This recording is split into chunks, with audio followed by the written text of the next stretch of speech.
Hello, and welcome to episode 15 of our Exodus series. I have a question for you. When you build a Lego castle, who decides what kind of rules are going to be used there? Can the toys decide themselves what's going to happen in their castle?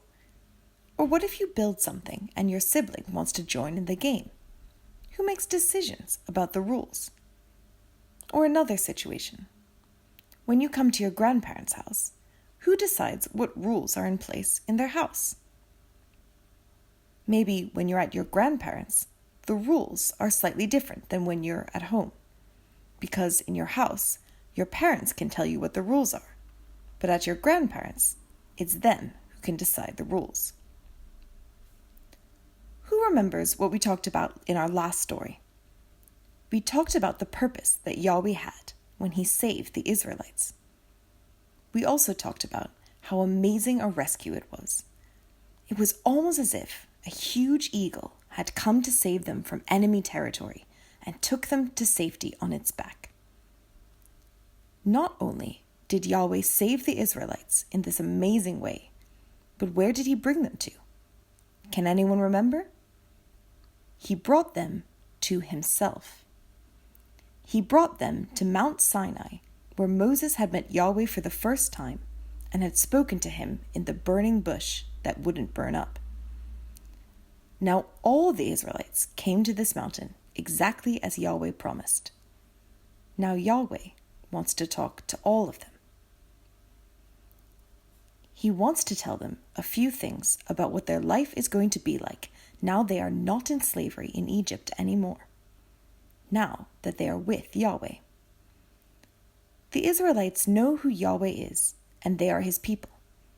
He rescued them, he brought them to himself, and now they are at his mountain.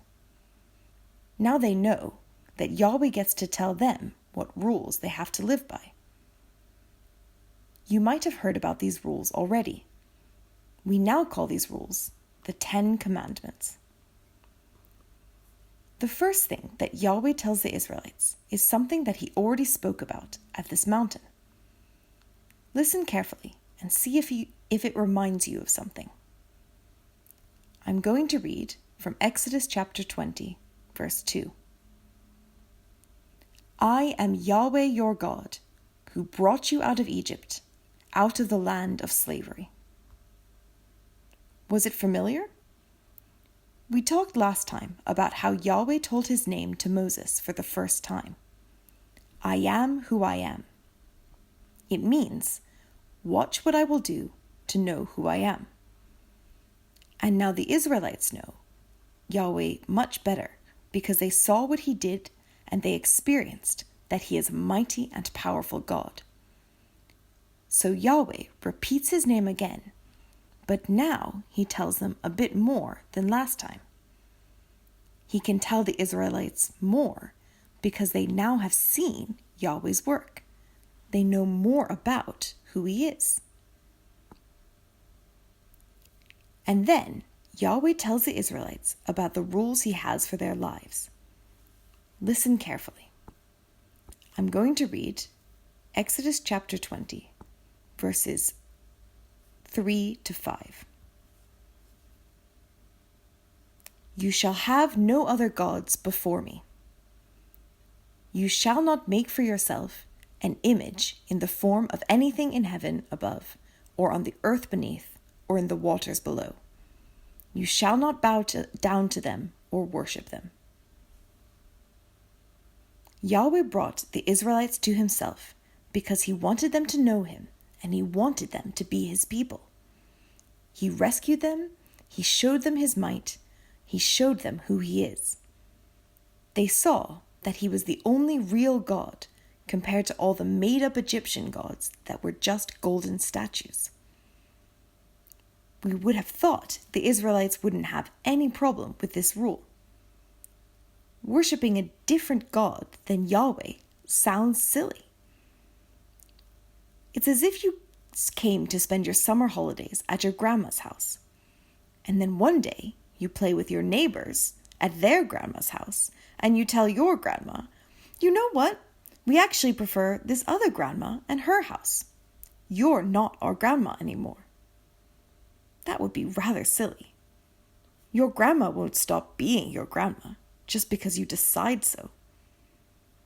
Which is exactly the same thing that Yahweh explains to the Israelites here. You can't choose your God as you choose your socks in the morning. There is only one God, and all the other ones are made up. It would be awful if the Israelites wanted to turn away from the only God who has done so much for them.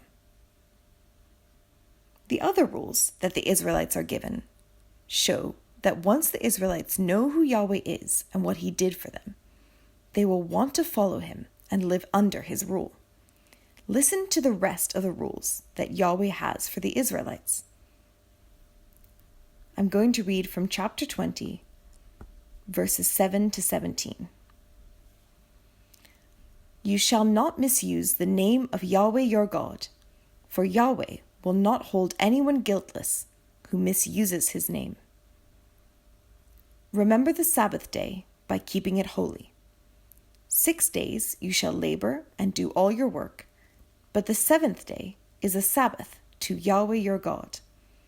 On it you shall not do any work, neither you, nor your son or daughter, nor your male or female servant, nor your animals, nor any foreigner residing in your towns. For in 6 days Yahweh made the heavens and the earth, the sea, and all that is in them, and he rested on the 7th day. Therefore, Yahweh blessed the Sabbath day and made it holy.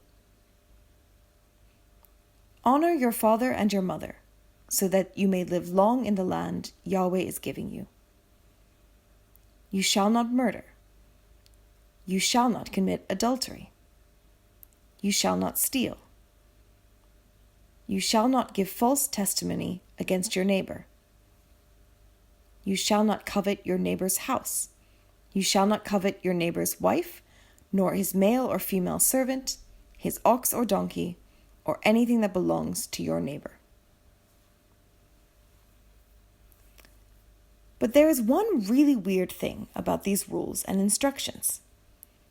Try thinking about how rules and instructions work in our lives. For example, if your mom tells you to clean your room, she only says, "Good job," after you finish doing it, doesn't she? Or if there's homework for a subject at school, you only get graded on it after you hand it in, right? But these rules are different. Because Yahweh doesn't tell the Israelites that he will save them after they keep all of his requirements. He already rescued them. He already loves them. He already revealed himself to them and brought them to himself. Now he wants them to live by his rules because of what he's already done, and because they know he is a good and mighty God, because they want to be with him and know his rules. It's a bit similar with us as Christians. God still doesn't save good people. He doesn't tell us that we need to keep a list of things before Jesus goes and dies for us. No, he has already given his life for us, and when we trust in him, he will forgive our sins. It's the same as if he saved us from the land of our enemies and brought us to himself. He wants us to obey him because we know him, because we love him, because we know he is a God who saves people, even when he knows they are sinners. Let's ask God to help us remember what he did for us. Let's ask him to help us remember that we don't have to please him so that he will love us, but that he already loves his people and sent them Jesus. Next time, we'll learn more about the Israelites' relationship with Yahweh their God. See you then.